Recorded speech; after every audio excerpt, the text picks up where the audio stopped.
Hello everybody, how's it going? My name is Tim, and I am a Netrunner player at the Bearded Dragon in Oneonta, New York. And this is match 2 from our summer kit tournament. Didn't really happen during the summer, it kind of happened during the fall. We were a little late getting to it. It took place on October 11th. It was a Saturday. At noon, we had a very large turnout for the store, but a small turnout overall. We had 9 players. We had a couple players joining us from Jupiter Games in Binghamton. And this is our second round. This is the first time I've ever recorded anything, so it was really difficult for me to kind of figure out how it works. So it's the first time I got my camera up. The first round, my camera recorded the first match, but the second game, sorry, I recorded the first game, but the second game, the camera was already too filled with its memory, so that didn't work. So this is the first one that I got both the games, and everything's in there, so kind of getting a little bit behind. We try to get into the game. So this is Tim on the left, that's me on the left, and this is Will R on the right. He is one of the members from Jupiter Games. You can't see because of the glare. He is playing Kit. Her ability is the first time, every turn, she encounters a piece of ice. It gains Code Gate until the end of the run. I am playing Jinteki's Replicating Perfection, well known for big glacier ice. His using the Team Covenant tokens. He's keeping track of his money in the upper right. My money is in the upper left. My click trackers are the usual tokens. His click trackers are usual ones that he decided to paint over. So, a little bit into it. He's installed the Magnum Opus. I have 3 pieces of ice. I celebrity gifted first turn. Showed him a whole bunch of stuff he was not thrilled about. And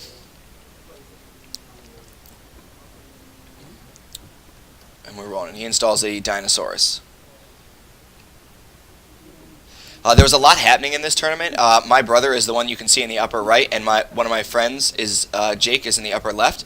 And there's a lot of things that are going to happen in their game that are either pretty hilarious or just really cool plays, and you can kind of see them when they happen. So I'll just kind of make shout-outs to that as it happens because I couldn't get a chance to record all the games. Installing a second piece of ice on R&D, just really locking down my centrals. One of the big things I learned playing Corp early is that you do not want to expand unless you absolutely have to.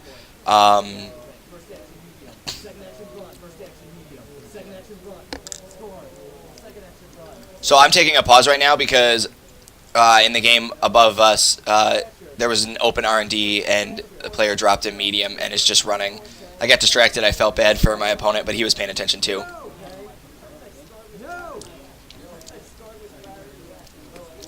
Yep, so pretty classic replicating perfection. There's a Sundew, there's a mental health clinic. You got to go get them.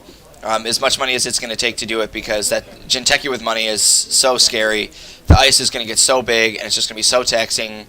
You know, you really can't afford to be able to run once every couple turns. You got to be able to try to run like once every other turn against Jinteki, because otherwise they just get tempo on you and they're going to run away with it. I'm playing Replicating Perfection because I just love the deck and found that it was so hard for me to play against. Glacier Tempo is probably the hardest deck I've ever had to play against, and that includes Fast Advance. Just because I think Fast Advance is more the race to get the Astro, and it's with the Ice Suite being a little bit less taxing and a little bit just less in general. It's easier to break into. But so Will's going to go. Will plays a test run and goes and gets a Torch. It'll make all of his easy runs, all of his early runs now, pretty simple. It's a 4-strength Code Gate Breaker, pumps for 1, breaks for 1. He could install it on Dinosaurus if he wants to. I do not believe that he does. He's going to scavenge it into play. It's a smart play. And now he can start going ahead and face-checking my centrals, forcing me to flip over what I would hope to be Code Gates or Sentries to kind of burn through his ability and allow the barriers that are going to end the run to be in the back and force him to get another breaker. But he's in a great position right now. Kind of both of us are. He's going to have to get me to try to burn a little bit of his money, but Magnum Opus is really going to drive him through into late game.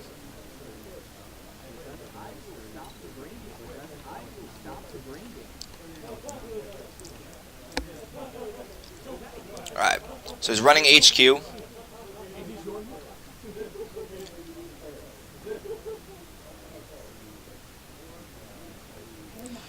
I got a Nisei, a Fetal, And something else. Wall of Thorns. 8 credits go away. There's the getting rid of the money that he was looking for. And another piece of ice I can't... Or Celebrity Gift, possibly, is the other card I have in my hand. Really good chance that he's going to be pulling an agenda here. Let's see what he pulls. Yep, and he pulls a Feedog. Going to take 2 net damage. Cost 2 to steal. Will is on the board. 2 points.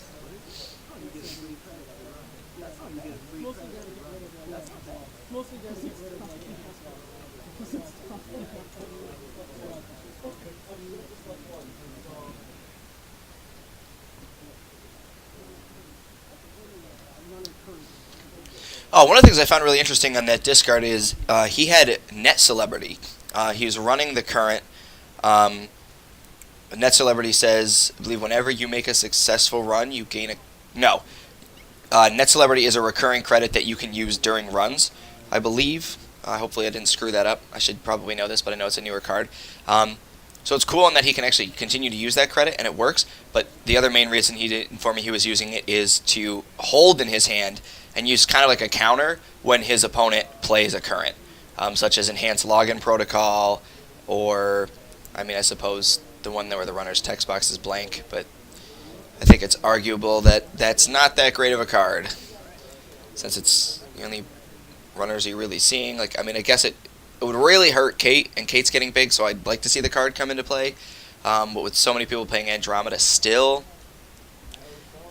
but I don't know. Noise is becoming big, Rain is becoming big, and Kate's still big, so I really don't think it's that bad of a card. I just think the faction that it's going to be in is going to be very difficult. So we see a Pup, an Eli, an Enhanced Login Protocol, Komainu, and another Nissa MK2. Well, I shouldn't say another, but it's there again.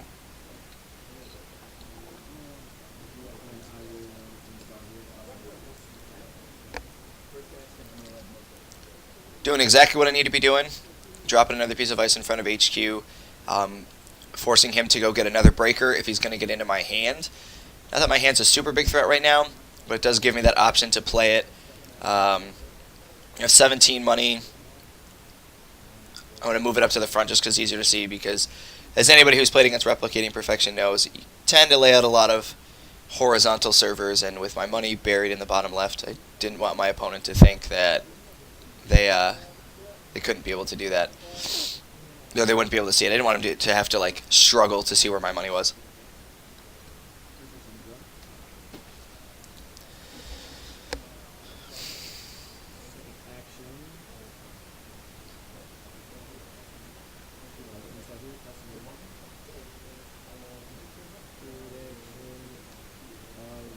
Building the pyramid. Really icing up those centrals. Sitting at 15 credits.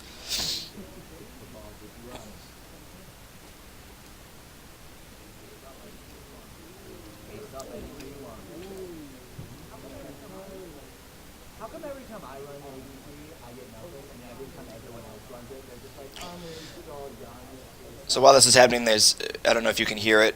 I don't know what my headphones are bleeding through to you, but my brother's currently complaining about his opponents running accelerated beta test. Arguably a terrible move, unless you have a Jackson Howard on the field, depending on how much ice you have in your hand and how many agendas you've scored and your opponent has taken. But he's just complaining that every time he runs accelerated beta test, he pulls 3 agendas off the top of his deck. And he made a comment, the last tournament that we played at the Bearded Dragon, one of his opponents accelerated beta tested and pulled a Heimdall 2.0, an Ichi 2.0, and a Giannis. Those were the 3 top cards, and he installed all 3 of them. And as I said, you pretty much concede at that point. So we're going to get a Fem, and Fem is going to be the answer to all of our problems. Be honest, when he played the Fem, I was really not thrilled, because I had a lot of things in my hand I was looking to kind of get out and start scoring. I mean, 17 credits, Centrals are all iced up, really looking to start to build those remote servers, and really go from there. So to know that his Code Gate Breaker is going to hammer the first piece of ice in front of my hand, and Fem is going to pay a measly 2 credits to get through, really not excited about it. Some people tend to remove that piece of ice, but since I'm banking on him needing the Fem to get in elsewhere, and so if I leave that piece of ice up, when he scavenges his Fem to another piece of ice, he's going to lose out on the ability to get into my hand, which would be able to. He scavenges, goes over to remote server, might steal a point, but my hand is now safe again, and it forces him to have to come up with another plan to get into my hand, as I can continue to ice up my remotes.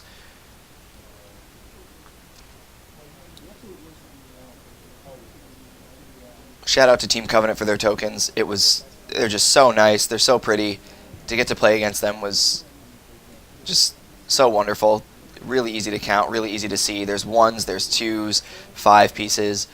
I mean, literally tokens for everything. When he put his 2s down on his daily cast, I was just like, this is wonderful. This is super fantastic. And we can pull a Caprice. So we run the hand, we see a Komeinu, we got the Fem, we pay the 5 credits, 2 more to break through. Or I guess we didn't need it. It didn't matter what he paid with. It was credits either way with either the Torch or the Fem. We got in. There's only 1 agenda in my hand at this point. I just showed him with Celebrity Gift. So I would argue that was probably... I mean, it's the right play. You got to get into what that piece of ice is, and it's safe. But it was a safe bet for me to play the Celebrity Gift. There was pretty much no way that we were going to get in there. So now he's going to check the Sundew. Got to get rid of that. He's got the money. He first decides to only pay 1 just to break the net damage. I make a point that I'm going to get to look at the top card of R&D. It happened a couple times where he decided, like, oh yeah, it's just 1 more credit. I'm just going to go ahead and do it. So the Sundew is gone. Which is, even though I'm currently at 22 credits, in the next couple of minutes, I will be losing money very quickly. So it was a really smart play. I mean, I would argue at any point in the game, you got to get rid of it. Because now as I start to set up to score, it's going to spend a lot of money defending those remote servers. The Sundew would have been really super helpful. So, it's always good.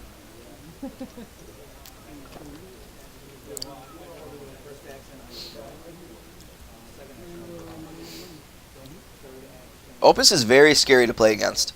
When you don't really do anything, and your runner's in a good position, leaving the tricks in their hand, and their turn is just gaining credits, the kind of tell that I was seeing is that he has an answer to something, and he's waiting for me to go. So I was very slow at building my remote. I wanted to make sure that I drew into a barrier, because it was the only breaker he didn't have. If he had it in his hand, he had it in his hand, and props to him. So I took my time. See a wall of static going down. I also apologize for while I'm casting this, saying, you know, I'm doing all these things. I'm trying to be as objective as I can. This is the first game that I've casted. I've been playing Netrunner for just underneath a year. Played in Binghamton, played here, went to regionals in Philadelphia, placed 18th. 2 guys from Jupiter, Seth and Josh, placed, I believe, 4th and 8th. If I got that right, Seth was 4th, Josh was 8th. Played in the Stem Hack League, so anybody who plays in the Stem Hack League might see me. This is a terrible play on my part. This is absolutely terrible. So before this, him running HQ, I would leave him running into the Komeinu, and he would have to spend 1 credit for every card in his hand, and it would be super taxing. Instead, I flip an Enigma, and Enigma says you can just pay 1 measly credit, and you can go run somewhere else. So 4 credits to 1 credit, it's a terrible idea, and the wall of static comes out. So,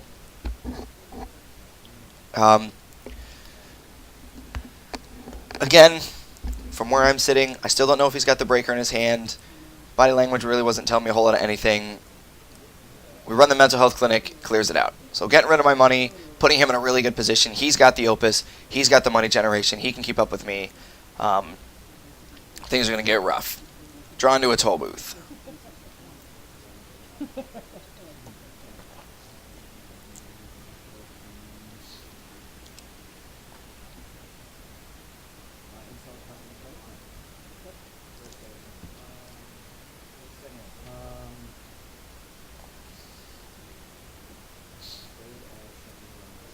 So we're going to install the toll booth in the remote server.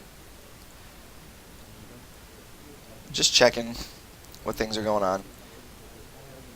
It's always a good idea if you're ever looking at face down cards to look at, I believe it was Sneaky Sly. It was either Sneaky Sly or Mediocre from StimHack. Wrote an article. I read through. I thought it was had a lot of really good information in it. If you're ever going to check face down cards, just check everything. Don't look at one specific card because it kind of gives a tell to your opponent of like, why are they looking at that card? Are they looking because they're worried? Are they double checking to make sure this card is going to keep the runner out? You know, what's the real reason that they're going ahead and looking at it? So if you look at every face down card, just kind of take a second, refresh yourself, see what's down on the table.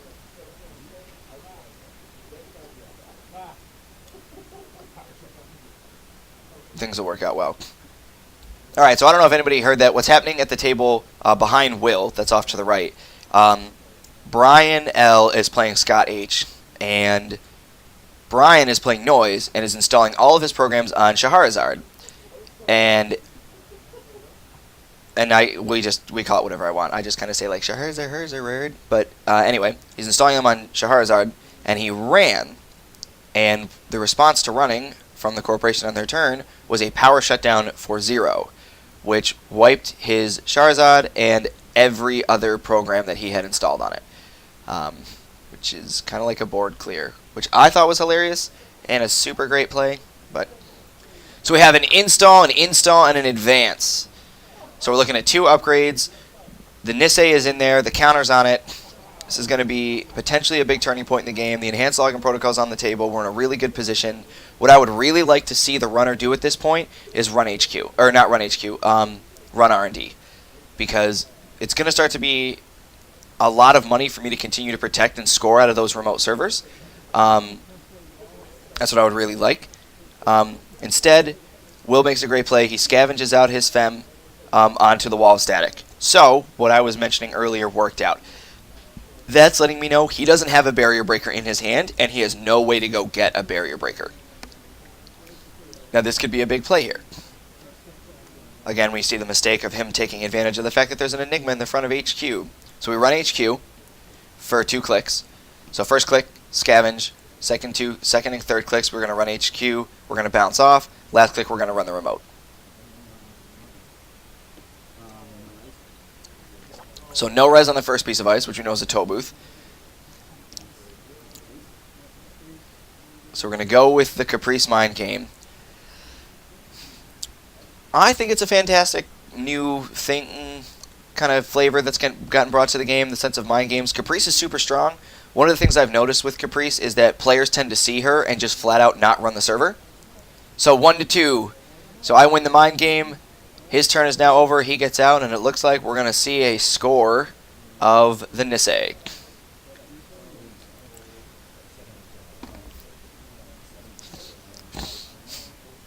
So from having played against Replicating Perfection Tempo and played against Replicating Perfection Tempo, is you have to get the person to blow the Nisei counter. Because if they can use it to score out either another one or save it to score for the win, you're pretty much putting yourself at game over mode, especially when there's an enhanced login protocol on the table. So now there's 2 reasons for you to go put pressure and get an agenda, and this is why I would argue I would really like to have seen Will run R&D at this point. Is that self-modifying code? So now he's really set. So now run R&D. I haven't scored out any of the other Niseis. Been showing in my hand, but he hasn't been checking R&D, so he doesn't know what I'm drawing into. He hasn't continued to run HQ in a while, and I know it's taxing, but run R&D. Get the corporation to spend a bunch of his money. If he doesn't, you get in and you see stuff. If he does, it's a little bit easier for you to get in, especially with the side game. The other upgrade, most likely an Ash at this point. You can keep him up on money because you have the Opus. You're in a good position. You have to find a way to tax. You did the right thing. He got rid of the Sundew. He got rid of the mental health clinic. My drip economy is gone. I've already used, I believe, all 3 of my celebrity gifts. So the burst economy is gone aside from hedge funds. Restructure, if it's in there. This deck list doesn't normally call for it because it relies so heavily on drip economy.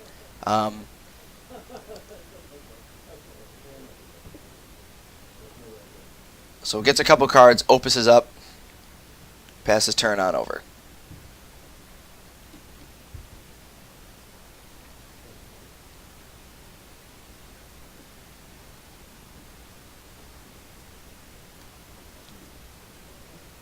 So install, advance, got another agenda going down on that server. From a runner standpoint, I would say that Replicating Perfection is going for the win here. Not on this particular agenda, but you haven't checked R&D ever. You haven't got an HQ in a while. The Nisei counter got scored. We've been spending a ton of time not doing a whole lot of anything. Right? So we're not doing anything. All of a sudden, the remote server gets built. 2 upgrades are in it. We're dropping agenda. We advance it. We score it out. Next turn, drop an agenda. We gain some money, so we do a little bit of burst. Drop an agenda, install, and go to score it. Install. We installed over the top of the toll booth, making the server a little bit tougher to get through because you're going to need an actual barrier breaker. And we're going for it. So getting back into HQ, super important. Locking down this remote server. The runner's kind of got his back against the wall. So Scott doing the right thing, going to get his Corroder out. He's got to get into this remote server. He's got to get access, trash that Caprice, trash the Ash, stabilize. He'll get control of the board state with the Opus. He can continue to run R&D and continue to run HQ. So mistakes that were made earlier, which I would believe were running R&D, have to get made up for now running the server. Yep. So he spends what I believe is an extra click breaking through the Eli to allow him to have 2 credits to play the side game. Now, it's an NAPD contract, so I don't care what happens because it doesn't matter what he does. He can't steal the agenda. So even if he bids 1 and gets in and trashes my Caprice, I'm okay with it because I'm going to score out an NAPD contract. Drawing into a hedge fund, just fantastic to set up for this next score. We'll score out the NAPD contract. We still have the Nissa counter. Things are going to get really ugly. But great play coming from the runner again. I mean, just Opus really doing work here, gaining 8 credits, getting him back on his feet. All 3 breakers are on the field. He's going to have the money to win the side game. He's going to have the money to beat the Trace. So install, hedge fund, and another install up in that remote. So really trying to get that remote locked down, getting set up for this final score. So again, this is a position in the game where I really think the runner needs to run R&D.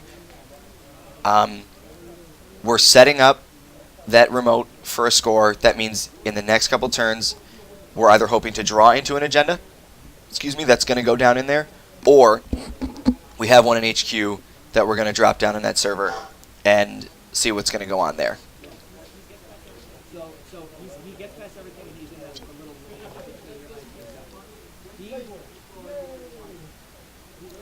Yeah, this is something... So I'm currently talking about something that I didn't think was going to happen at this tournament that was very interesting, is that... so the player that I'm talking to, it's fine that I'm discussing, that I'm kind of breaking this down for him.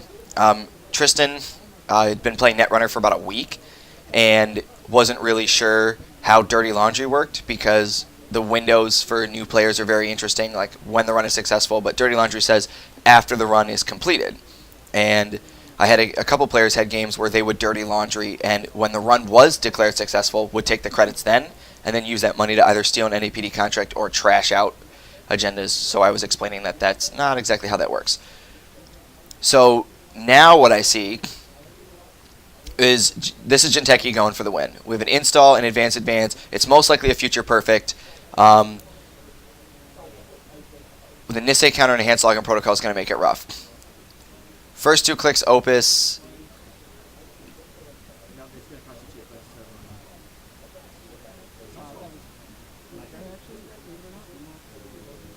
This play was just very confusing for me. I don't know if he didn't think that was... I think he thought that was a fetal. Honestly, I really do. Yeah, so that's the win. Advance. I pull the counter off, end the run. Advance, the Nisei counter, and that is the win right there. I'm not entirely sure. I believe he had to have thought it was a fetal AI, and that's why he didn't decide to go run and get it. So took my advice, started to run R&D, did it a little late, but the 3-point agenda goes in, gets scored out, and that's going to be it. That is the end of game 1. We are going to switch sides and play game 2. Versus Kate, rather. Shapers versus RP all day. All right, hello everybody. We are here with game 2 of the Bearded Dragon Netrunner, I suppose, fall tournament. We were playing for the playmat that you see in the upper right-hand corner. Is a Season 1 champion playmat. The Dragon had 2 kits. We actually discovered the kit kind of behind in one of the storage spaces, and we were like, hey, we should hold the tournament and play for it. So we are currently playing for that playmat. And all the swag that was in it, that was the wild sides, and the 2 Hasbioroid alternate art identities, as well as the Gabe box and the Jinteki box. So I am playing on the left. This is Tim, and on the right is Will R. We actually had 2 Will R's at this tournament, one from Jupiter and one from not Jupiter. This is the one from Jupiter. He is playing Replicating Perfection. Sorry for the glare, and I am playing Kate, the Digital Tinker. So both the matches were Shaper versus Jinteki.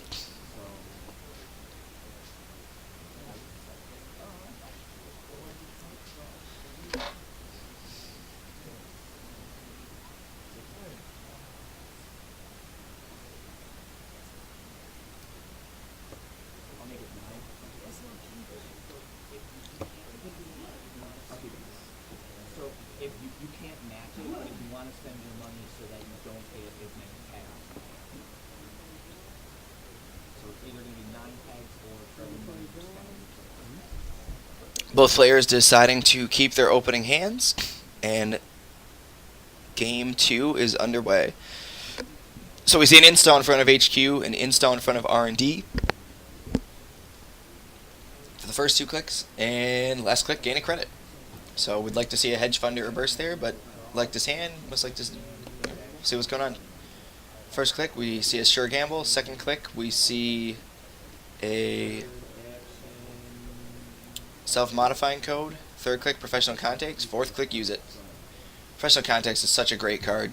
It arguably won me so many games in this tournament, just to draw a couple cards, build the rig, with Kate letting you drop programs and hardware for 0, for 1 less, just so much money.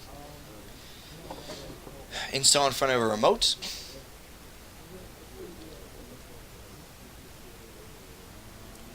And gain 2 credits.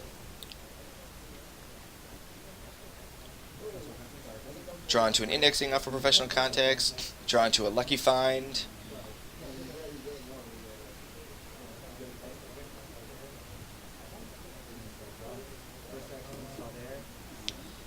Third and fourth actions, lucky find.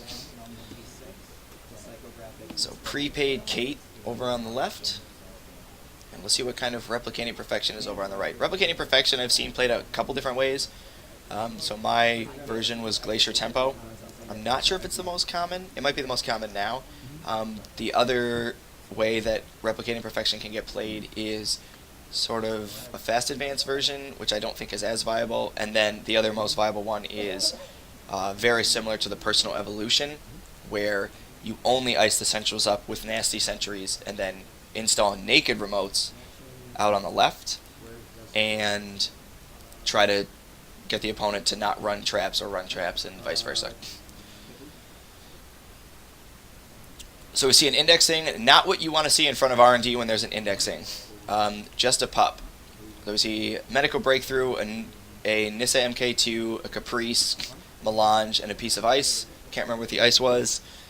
So for 4 credits, for a total of 6 credits, we're going to steal 4 points in agendas. So way up right now with professional contacts on the field, can just continue to build the rig, kind of wait for the either next indexing or possibly a legwork, maybe a count siphon, just kind of really sit back and let things go. Better late than never, getting that extra piece of ice on R&D. We don't want that happening again. And knowing that there was just an indexing, we don't really have to worry about resing it for the next couple turns. Which is nice. You can continue to kind of burst, kind of get that economy up before you have to worry about really resing that again. But it's in place. Save yourself that turn.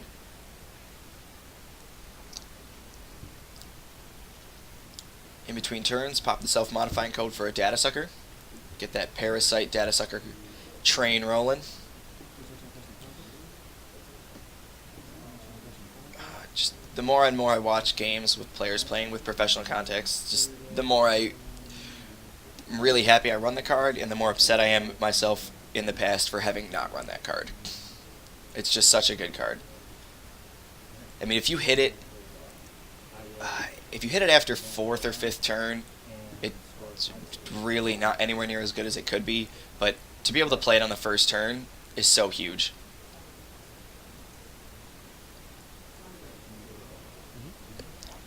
Replicating perfection, needing room for servers. I don't believe you. So installing in 2 remote servers. We saw a melange get drawn, so one of those is most likely a melange. I'm not entirely sure what the other one might be, and since I don't know if he's running traps, I'm not going to go face check any of them. The reason I believe that he was running traps is because there's so little ice in front of R&D and HQ, which made me believe he didn't care if I get in there. So, another lucky find. So just really building up the economy, so when we have to make that burst run, we can go ahead and do it. There's the melange.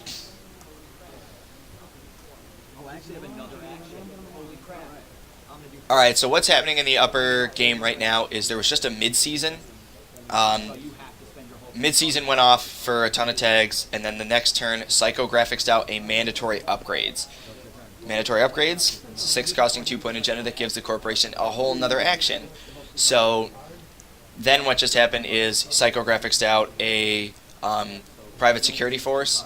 So since the runner is tagged, he can go ahead and spend 4 clicks dealing 4 meat damage.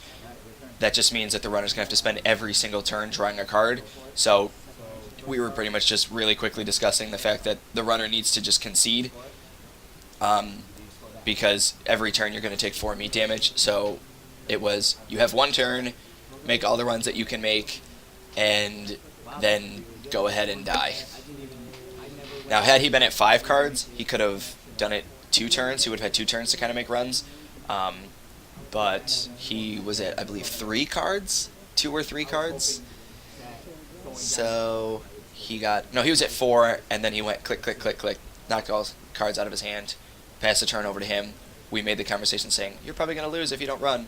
He started running. So I leave the melange. We're going to install on that server with an upgrade. We got a couple pieces of ice. So we're either setting up to score, or we are setting up to score. So there is an advance. I have not run HQ, so I'm not entirely sure what is in his hand. But being 4 points up on the board, not too concerned with what he has in his hand. More concerned with, same old thing, the indexing. The Jackson Howard. So it's not a trap, it's a counter to indexing.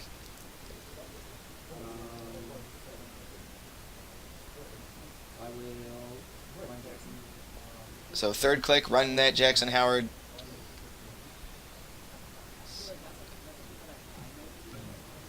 Burning the indexing, just making it go to waste. Yep, Jackson Howard says up to 3 cards, and since up to 3 can be 0, he's allowed to pop it. If you play on Octagon, Octagon will give you a problem, and it'll tell you have an invalid target. And because you didn't actually select any cards, you can't trigger Jackson Howard, so you won't be able to shuffle, so you have to mandatorily tell R&D to get shuffled. Which is kind of a pain, and it's lost me a couple games on Octagon before I realized that was what was happening. But nonetheless, back to the game.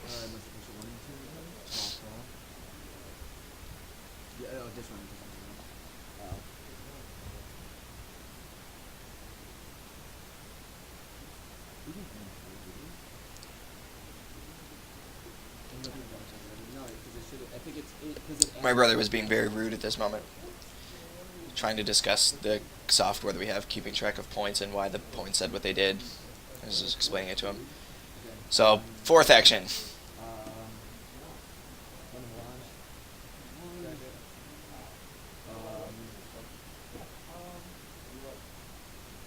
Oh, I believe I cheated. Did I cheat? I think I cheated. Actually, I know for a fact that I cheated. I believe that my first 2 clicks were to blow the same old thing for an indexing, and then I never flipped over the thing for my 3rd click, and my 3rd click was to run the Jackson Howard. My 4th click was to run the melange, and now my 5th click is running R&D. So, taking too many clicks. I'm a cheater. Taking 2 net damage and getting the fetal. That's unfortunate. I have the video running in another thing. Let me double check and make sure that I am in fact a cheater.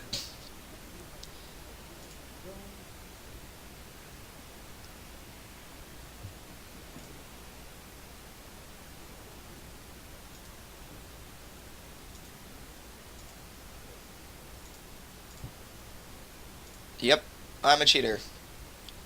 First 2 clicks, indexing.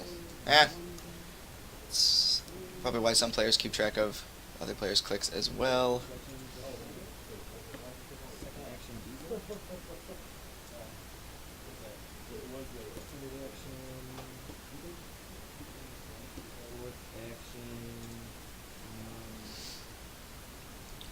My apologies, Will. Wasn't on purpose.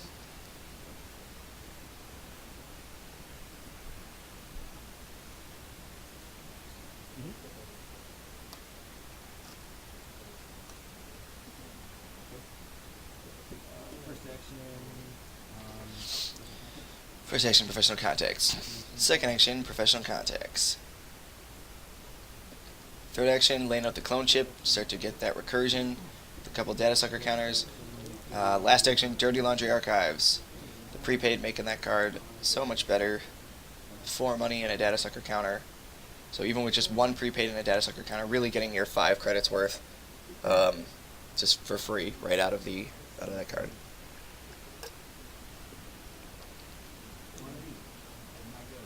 From the rainbow.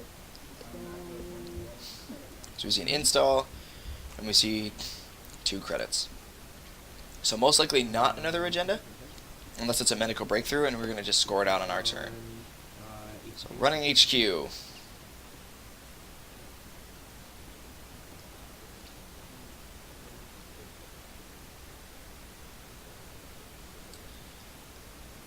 Debating whether anyone to res it. We will res a Kamenu.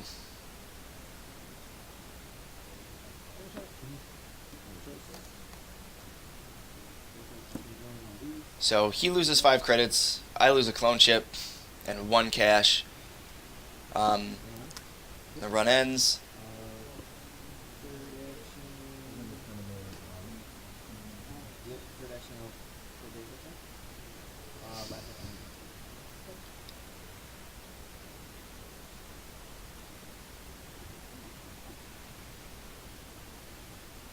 Seeing 2 Kamenus, then playing a Deus Ex, arguably a bad play. Having the Deus Ex out earlier to then face check a Kamenu and then blow through it, because it is AP, way better play.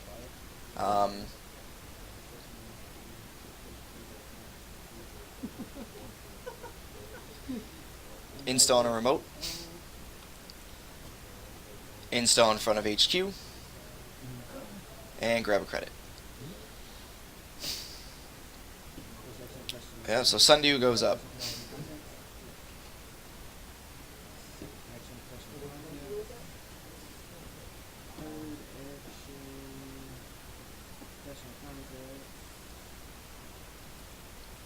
Drawing up my hand size. Dropping another prepaid.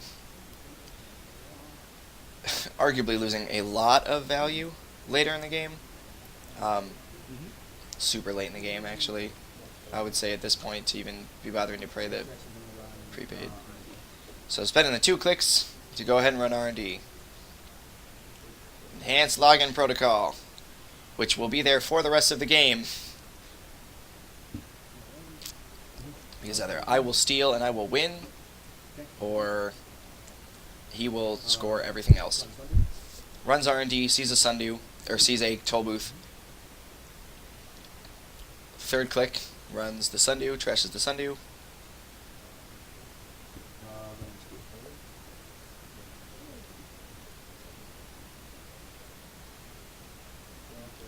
And we see a Himsubako. Again, apologies for the glare. The lighting was real bad. It's tough to see it. It is a Himsubako. 2 strength, 2 cost to res barrier, with the ability pay a credit, return it to your hand.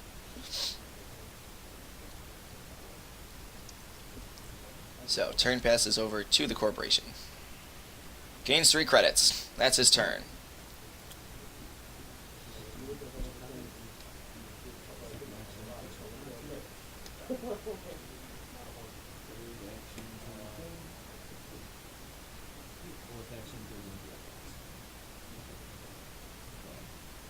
Plays the same old thing for the 3rd action. Dirty Laundries, Archives to get that extra data sucker counter. It's totally free, so free 5 credits. Probably have way more money than the runner needs at this point in the game. Corporation's definitely jealous. He's in a rough spot. He can definitely turn things around, but the Nisei counter being blown in HQ made me believe that there are agendas in the hand. It makes me believe right now that there are agendas in the hand. I don't know what I was thinking at the time, but see a legwork in my hand. We'll see if I go ahead and try to get into HQ, but without a barrier breaker, that's going to be tough, and without a clone chip, that's going to be tough.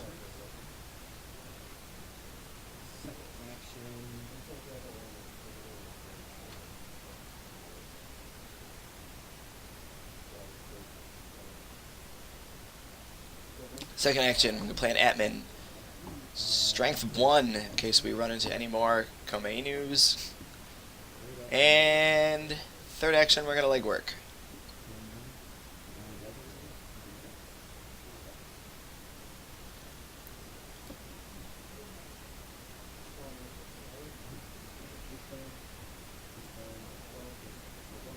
And that's going to be it.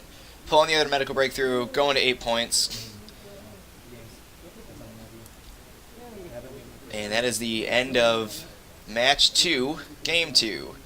So we see an 8-2 win, runner side. Myself, Tim on the left, going to take it, win that match 2-0. Feel bad again for taking that 5th click during there to score that point. Mistakes are made, such as Netrunner. I guess I'll be more vigilant in the future.